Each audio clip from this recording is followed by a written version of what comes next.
What's going on YouTube? Welcome to another video. Back here squatting, another week, more legs and squats and whatever I can do to kind of get things going. So started adding a few things to the channel and really diving more into the video editing and stuff like that.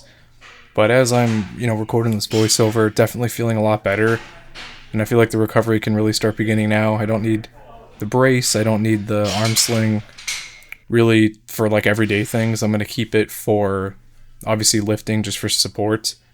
Anytime that you're performing any sort of vigorous exercise, getting blood flow going to some other places, you have to be careful with the little things. I had some stitching kind of burst open when I was lifting some pretty high rep stuff, so dealt with that and just tapering back when things feel like that, but still doing the same old thing, still doing progressive resistance. You can kind of track the weights as we've gone through this program, just really adding any sort of progressive resistance in the form of reps or weight, and then just kind of starting at a baseline, just going linear so I can work up to ultimately heavier and heavier stuff. The grand plan essentially is to make this squat my main squat movement, just for mobility's sake and for the ease of everything, to really just go on and eliminate potential threats and stuff like that. Like if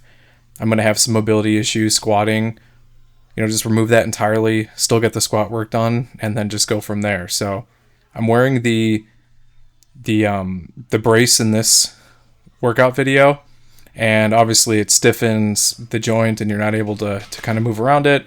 And I was actually getting some pretty uncomfortable muscle pumps from this, and I was still sort of numb, and then also I just felt like a pressure, so you can kind of see me adjusting my arm, trying to see if I can get an angle where I can negate that. And the feeling from just doing 2 reps, I'm like, okay, it's probably not worth risking it.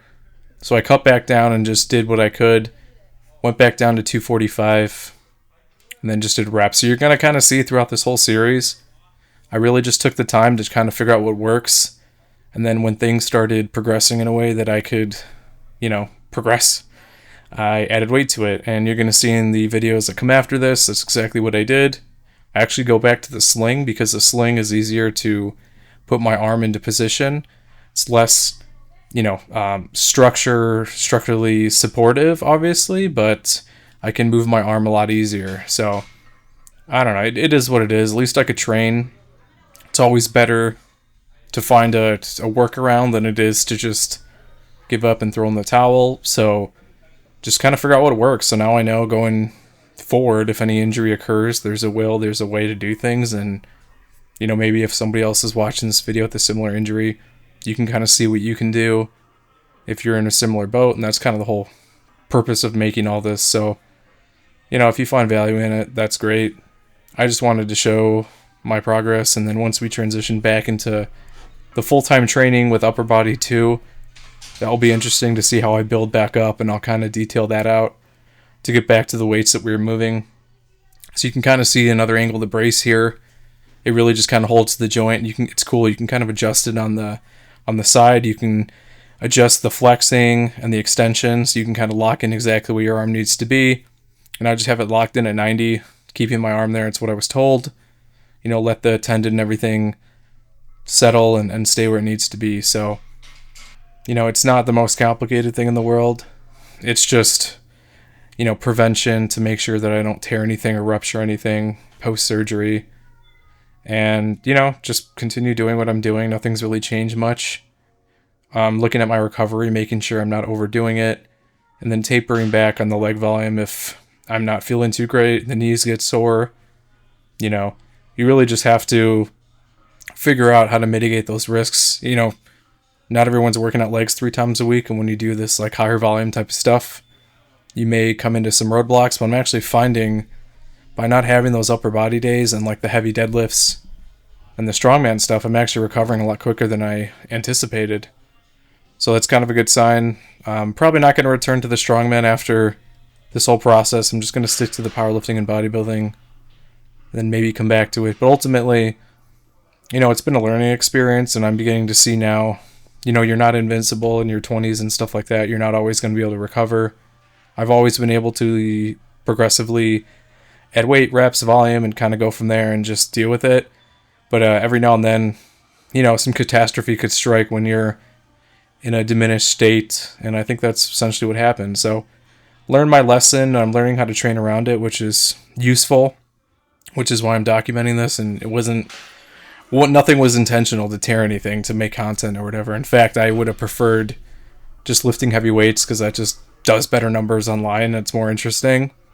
But I feel like people will find this interesting. They'll find it useful if they've been in a similar spot. It's like super niche content, but I know now that I've been there documenting it, now you can take a look and kind of see what the process is.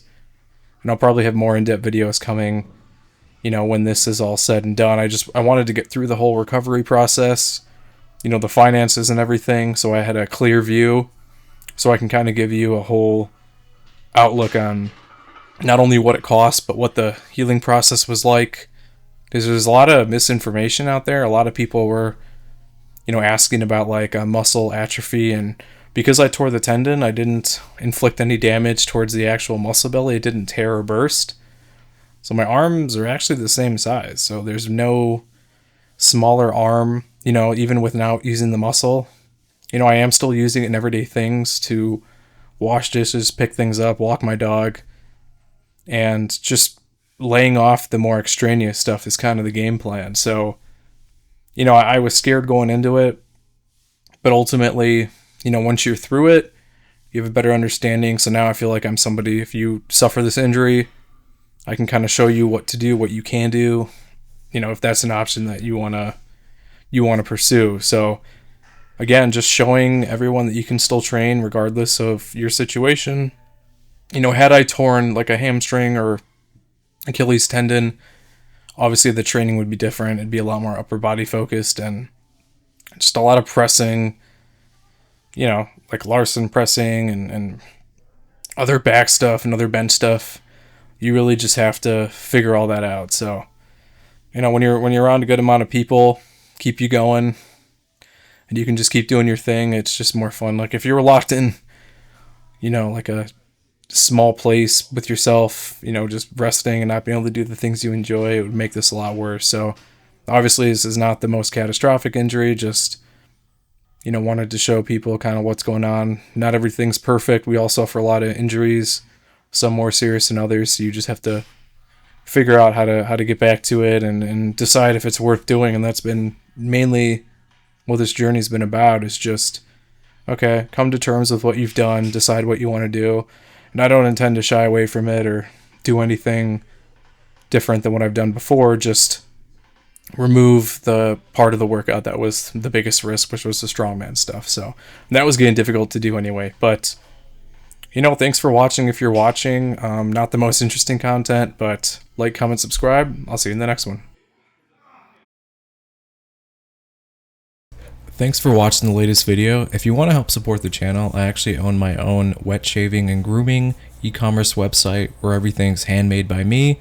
It's www.apexsoaps.com, and you can get a 10% off code using wet shaver. We've got some cool scents here. We've got some Coca-Cola scents, a horchata scent, traditional barbershop, just some really cool stuff, and you can purchase samples or you can buy the whole set. If you have any questions, feel free to reach out via email. Be quick to respond. Thanks for watching.